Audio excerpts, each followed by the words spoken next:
नमस्कार दोस्तों, मेरा नाम है प्रदीप चौहान। बात समझनी है तो पूरी सुननी होगी। अब एक एक करके सबका नाम पूछेगा तो मैं क्या जवाब दूंगा। लेकिन आप लोगों का किसी का मन में जो आशा है बहुत बड़ा बगावत होगा, वो नहीं होगा। इतना तो मैं आप लोगों को बोल सकता हूँ कि आप लोग जो ऑफिस तोड़ने का जो वीडियो लेने का सोच में है वो नहीं होगा।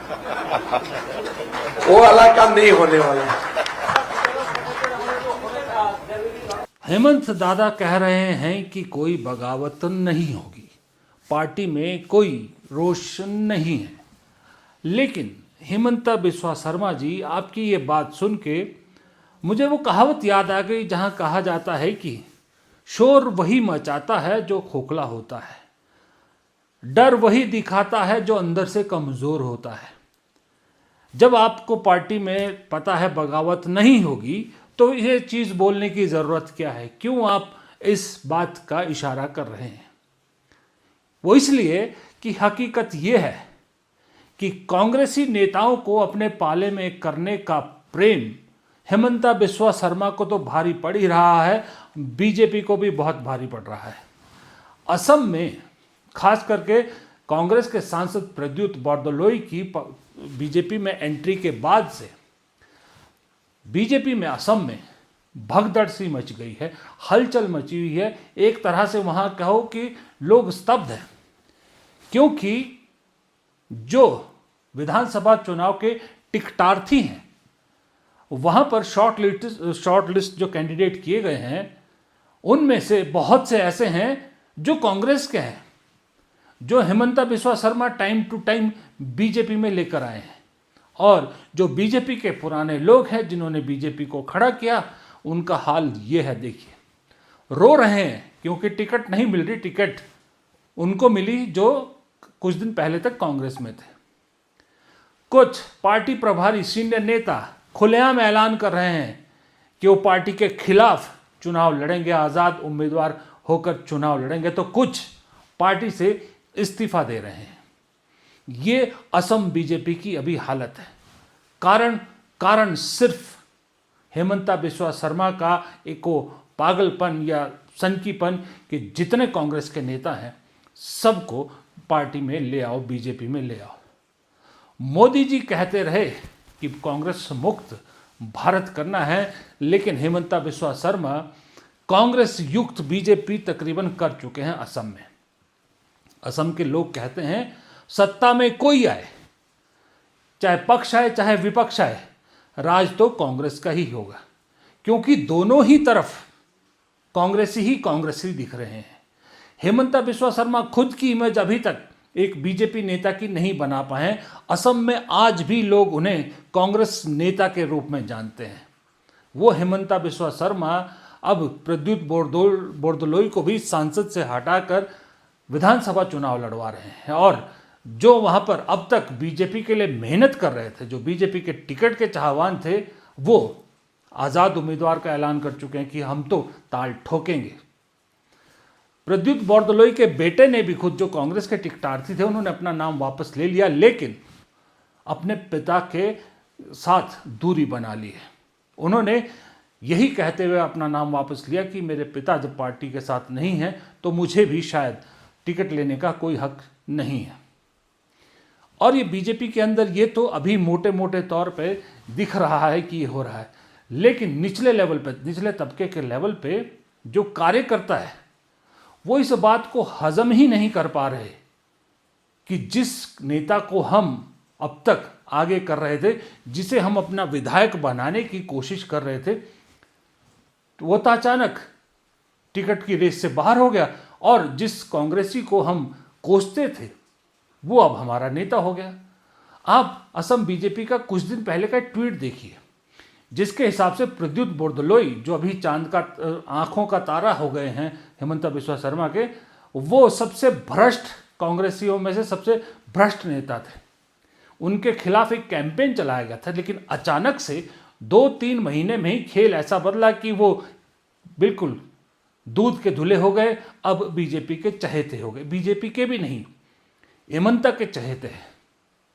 बीजेपी में असम में लोग ये कह रहे हैं कि ये दरअसल मोदी शाह की बीजेपी नहीं है, अटल आडवाणी की बीजेपी नहीं है। असम में हिमंता बिस्वा शर्मा ने अपनी अलग ही बीजेपी खड़ी कर दी है। ये एचबीएस की बीजेपी है जिसमें सारे पुराने कांग्रेसियों को भर्ती कर दिया गया है। वो सब लोग फिलहाल बीजेपी में हो गए हैं जो कभी हिमंता बिस्वा शर्मा के कांग्रेस में नजदीकी हुआ करते थे। थोड़े दिन पहले आपने देखा था भूपेन बोरा जो पीसीसी चीफ हुआ करते थे असम के गौरव गोगोई से पहले, वो भी गए। सबको बड़ा बड़ा नेता बताया जाता है, लेकिन जब हकीकत देखी जाती है तो जमीनी स्तर पे उनका कोई दमखम होता नहीं है। अब प्रद्युत बोरदोलोई की वजह से जो अब तक चिंगारी दबी हुई थी बीजेपी के अंदर, जो बगावत हिमंता बिस्वा शर्मा के खिलाफ एक तरह से होनी थी, वो दबी हुई थी, वो अचानक से उस चिंगारी को हवा मिल गई और अब बगावत खुलकर सामने आने लगी है। लेकिन कांग्रेस ने एक चीज बहुत अच्छी करी है। जब से प्रद्युत बोरदोलोई छोड़ के गए हैं, किसी भी कांग्रेसी नेता ने लूज टॉक नहीं की है। जो भी बयान आ रहा है बहुत सधा हुआ, सोचा समझा आ रहा है। उदाहरण के तौर पे आप ही डीके शिव कुमार की बात सुनिए। No star. Assam election, you have seen that Pradyut Bordoloi has resigned and joined the Bharatiya Janata Party. How do you look at that, sir? It was very unfortunate that such a senior leader has taken such a silly decision. Should have not done. It is very bad. He should have been wait. I don't know. I also tried to speak to him, and my president also has met him. But with such a big experience, this Congress party has given him everything, and he should have been in patience because some of our leaders were very busy with various other political matters. Some elections meeting was going on, so you should not take decisions emotionally. This is what I could feel. I feel sorry for him, but Congress party will have a look at it. Do you think it will have an impact in the elections according to you? See, in politics at the time of election, so many leaders go, so many leaders come. It doesn't make an impact. In my state also, a chief minister came, former chief minister came, one Mr. Jagdish Shettar. Ultimately, he lost the election. We gave all support to him. He lost the election. Then he went back. What to do? कल भी मैंने अपने video में कहा था कि दरअसल ये लड़ाई जो हिमंता बिस्वा शर्मा दिखाने की कोशिश कर रहे हैं वो कुछ और है, दिखाने की कुछ और कोशिश की जा रही है। वो दिखाने की कोशिश कर रहे हैं कि कांग्रेस में बहुत अफरा तफरी मची हुई है, कांग्रेसी छोड़ना चाहते हैं कांग्रेस को, और एक तरह से माहौल बना रहे हैं इनडायरेक्टली गौरव गोगोई के खिलाफ। वो गौरव गोगोई को पार्टी में एक तरह से अकेला करना चाहते हैं और एक मैसेज देना चाहते हैं कि कांग्रेस अगर टूट रही है, कांग्रेस के लोग छोड़ रहे हैं, तो सिर्फ और सिर्फ गौरव गोगोई की वजह से छोड़ रहे हैं। लेकिन ये तो आप पूरे भारत को दिखा सकते हो। जहां मैटर करता है असम में, वहां तो लोगों को मालूम है कि चाहे वो प्रद्युत बोरदोलोई हो, चाहे भूपेन बोरा हो, चाहे वो दूसरे नेता हो, ये वही नेता हैं जो हमेशा से कांग्रेस की अंदर की बैठक की खबरें भी हिमंता बिस्वा शर्मा तक पहुंचाते थे, जो हिमंता बिस्वा शर्मा के लिए ही काम कर रहे थे पार्टी में रहकर। ये वही लोग हैं जिन पर हिमंता बिस्वा शर्मा कह रहे थे 30 लोग तो मेरे होंगे जिनको टिकट मिलेगी। ये वही लोग हैं जो राहुल गांधी के साथ बैठक हो, मल्लिकार्जुन खड़गे के साथ बैठक हो या स्थानीय बैठक हो, हर चीज की जानकारी सीधा हिमंता बिस्वा शर्मा तक पहुंचाई जाती थी।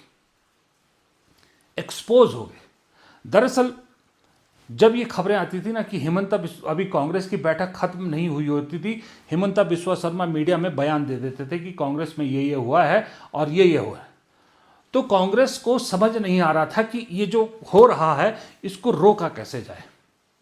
इसके लिए बहुत सारी चीज़ों की प्लानिंग की गई, बहुत सारे लोगों का नाम सजेस्ट किया गया, बहुत सारा एक्शन सजेस्ट किया गया, लेकिन अल्टीमेटली ये एक सजेशन आया कि क्यों ना इस चीज़ से बचने के लिए एक बड़ी कोशिश ये की जाए कि जो स्क्रीनिंग कमेटी है वो उम्मीदवार ऐसे चुने जिनका बैकग्राउंड चेक जरूर हो कि कभी ये हिमंता बिस्वा शर्मा के नजदीकियों में से एक थे या बीजेपी के नजदीकियों में से एक थे। इस काम करने के लिए जाहिर सी बात है कि जो सीईसी थी, जो सेंट्रल इलेक्शन कमेटी, जो माफ कीजिएगा, जो चयन समिति है उम्मीदवारों की, वो ऐसा होना जरूरी था जिसका असम के साथ कोई डायरेक्ट इन्वॉल्वमेंट ना हो या कॉन्फ्लिक्ट ऑफ इंटरेस्ट ना हो। तो उसमें बहुत सारे नाम आए, लेकिन अल्टीमेटली उन नामों में एक सवाल सब पे खड़ा होता था कि फलां को अगर बना दिया जाता है तो उनके खिलाफ तो कोई भी कुछ आवाज़ उठा सकता है, फलां पे ये ऑब्जेक्शन कर सकता है, फलां पे वो ऑब्जेक्शन कर सकता है। तब जाके फाइनल नाम हुआ प्रियंका गांधी का, कि गांधी परिवार एक ऐसा परिवार है कांग्रेस में जिसके खिलाफ बोलने की हिम्मत कोई नहीं करेगा। इसलिए राहुल गांधी तो बन नहीं सकते कमेटी के चेयरमैन, ना सोनिया गांधी बन सकती है। प्रियंका गांधी को बनाया गया कि प्रियंका गांधी अगर कहेंगी कि इस उम्मीदवार को टिकट दी जानी चाहिए, जब पूरा बैकग्राउंड चेक करने के बाद किसी की हिम्मत नहीं होगी ये आरोप लगाने की कि टिकट बेचे गए या ये किया गया या वो किया गया। अभी आपने कुछ दिन पहले हरियाणा के सुने थे ना, जैसे कि हरियाणा में अभी भी एक महिला कांग्रेस की नेत्री आरोप लगा रही है कि उन्हें टिकट के बदले उनसे पैसे लिए गए।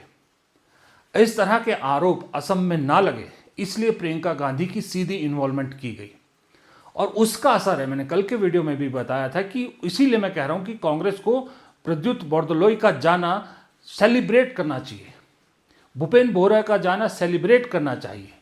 ये कामयाबी है कि जिस कोशिश में वो कई सालों से लगे हुए थे, अल्टीमेटली उस कोशिश में कामयाबी दिख रही है। अल्टीमेटली हिमंता बिस्वा शर्मा की प्लानिंग कहीं फेल होती दिख रही है। अल्टीमेटली हिमंता बिस्वा शर्मा बहुत बड़े जाल में फंस रहे हैं, मैं आपको बता रहा हूं। क्योंकि अब असम में किसी भी असम के आदमी से पूछेगा आप, खास करके जो छोटे इलाके हैं, छोटे कस्बे, शहर या वो हैं, वहाँ एक बात तो सीधी हो गई है कि ये सब का सब गौरव गोगोई को घेरने की कोशिश की जा रही है। गौरव गोगोई से हिमंता बिस्वा शर्मा इतने क्यों घबरा रहे हैं? Pradyut Bourdoloi's reaction, what is your opinion on that? It is an unfortunate decision. Just 2 years ago, the Congress party offered him the opportunity to contest the Lok Sabha ticket from Nagaon. He's a sitting member of parliament. The people of Nagaon voted for him. And in this present election, the Congress party offered an opportunity to a member of his family to contest the Vidhan Sabha elections. So the family at the same time got the opportunity to represent Lok Sabha and has got the opportunity to represent the Vidhan Sabha. Despite that, he took a decision which is his personal decision. This election is much more important than one person. This election is about freeing Assam from the clutches of Himanta Biswa Sharma. Freeing Assam from Himanta Biswa Sharma's politics of fear and intimidation. Freeing Assam from the mafia raj that has crept during Himanta Biswa Sharma's tenure. So people of Assam want to see an Assam without Himanta Biswa Sharma as the Chief Minister. With that aim we are working. We have got tremendous support. We are confident of forming the government, and if our current Nagaon Lok Sabha Member of Parliament wants to continue Himanta Biswa Sharma as the Chief Minister, well, that is his decision, which is rather unfortunate. But he has alleged that a person about a particular candidate in Lahori Ghat. So he said that you preferred him against Pradyut Bourdoiloi. So what is your saying? There are always differences inside a party. I don't think difference. We have all in our political career faced differences and had strong opinions. I don't think that one difference of opinion over one seat is the reason to leave a party and join the rival. Sir, now after the resignation of leaders like Bhupen Bora and Pradyut Bardoloi, what do you think the road ahead for Congress? Are you confident that we will be going for a thumping victory, or what will be the equation now? Just 2 days ago, I was in Lakhimpur district, which is the district in which Bhupen Bora is currently seeking a ticket from the Bhajpa party.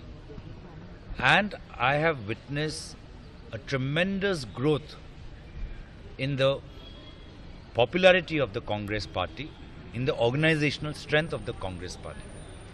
And the reason is because Congress party is aligned to the ideas and wishes of the people of Assam, who want to see the end of the Mafia Raj, Drug Raj, Syndicate Raj, corrupt regime of Himanta Biswa Sarma. So, as long as we are working to this purpose, people of Assam's blessings are with us, and Congress party will become even stronger, and Congress party will form the next government. अब जब मास में इस तरह की discussion होने लगती है, मैं ये नहीं कहता कि कंप्लीटली वोट में कन्वर्ट हो जाएगा, लेकिन अंडर करंट एक बन जाता है। और आपको मालूम है कि भारतीय चुनाव में अंडर करंट बहुत बार सत्ता बदल चुका है और किसी और को सत्ता सौंप चुका है। अंडर करंट जब पॉलिटिकल पार्टीज को समझ में नहीं आता तो बहुत बार झटके लगे हैं। ये अंडर करंट इसी तरह से बनता है। अब जब ये हिमंता बिस्वा शर्मा का जाल जो उन्होंने बुनना अपना गौरव गोगोई के लिए किया था, लेकिन उस जाल में खुद फंस गए। सबसे बड़ा उन्होंने ब्लंडर किया कि जो उन्होंने ऐलान कर दिया कि हम 22 सीटों पर उम्मीदवारी खड़े नहीं करेंगे जहां मुस्लिम डोमिनेंट सीट्स है। सीधा आपने लड़ाई वहां, कांग्रेस बीजेपी हाईकमान को एक बहुत बड़ा झटका वहां लगा। उसके बाद ये जो कांग्रेस के नेताओं का पार्टी में आना और उनका फिर इस तरह से स्वागत करना और उन्हें टिकट देना और उनको अपने कार्यकर्ताओं के ऊपर तरजीह देना, ये दूसरा मकड़जाल उनके लिए फंस गया। और तीसरा मकड़जाल जो सबसे बड़ा है वो ये है कि संघ हो चाहे बीजेपी हो, एक चीज को लेकर बहुत नाखुश है दिल्ली दरबार कि असम में ये पार्टी कैडर के अंदर एक भावना पैदा हो रही है कि हम लोग पार्टी के लिए जिए मरे, आज हमें आउटसाइडर महसूस कराया जा रहा है। जबकि जिनका बीजेपी से कोई लेना देना नहीं है, जो बीजेपी के खिलाफ बोल के वोट मांगकर जीते हैं, आज वो आंखों के तारे हो गए हैं, वो बीजेपी के पहली चॉइस हो गई है। जब जमीनी कार्यकर्ता आपसे टूट जाएगा तो फिर आप जीतोगे कैसे? ये कई चीज़ ऐसी है जो हिमंता बिस्वा शर्मा को इस वक्त बुरी तरह से फंसा चुकी हैं। भले ही आपको हिमंता बिस्वा शर्मा खिलते चेहरे के साथ नजर आए, भले ही आपको आप देखिएगा चाहे वो प्रधानमंत्री मोदी हो चाहे वो गृह मंत्री अमित शाह हो, उम्मीद से ज़्यादा आपको असम में दिखेंगे। लेकिन असल हकीकत यही है कि हिमंता बिस्वा शर्मा ये सब इसलिए कर पा रहे हैं क्योंकि वो अमित शाह के मुंह लगे हैं। अमित शाह उनको पसंद करते हैं, अमित शाह का आशीर्वाद है। सिर्फ और सिर्फ उस वजह से हिमंता बिस्वा शर्मा अभी भी अपनी तरह से काम कर पा रहे हैं वहाँ पर। लेकिन ये भी तय है कि अगर विधानसभा चुनाव के नतीजे मन मुताबिक नहीं आए, जो दावे हिमंता बिस्वा शर्मा कर रहे हैं, अगर उन दावों पर खरे नहीं उतर पाए, तो हिमंता बिस्वा शर्मा का तो बीजेपी के अंदर डाउनफॉल तय है ही है। लेकिन मैं ये सोचकर हैरान होता हूँ या सोचकर कभी कभी हंसी आती है मुझे कि उस हालत में इन सब लोगों का क्या होगा जो हिमंता बिस्वा शर्मा के कहने पर कांग्रेस छोड़कर, कांग्रेस की मलाई खाकर, कांग्रेस से सब कुछ पाकर बीजेपी की तरफ चले गए हैं। ये तो बेचारे न घर के रहेंगे ना घाट के रहेंगे। फिलहाल इस वीडियो में इतना ही। अगर वीडियो पसंद आया तो लाइक कीजिएगा, शेयर कीजिएगा, कमेंट बॉक्स में अपनी राय ज़रूर दीजिएगा। आप क्या सोचते हैं इस मुद्दे पर। और अगर आपने चैनल को सब्सक्राइब नहीं किया है, प्लीज़ चैनल को सब्सक्राइब ज़रूर कीजिएगा। नमस्कार।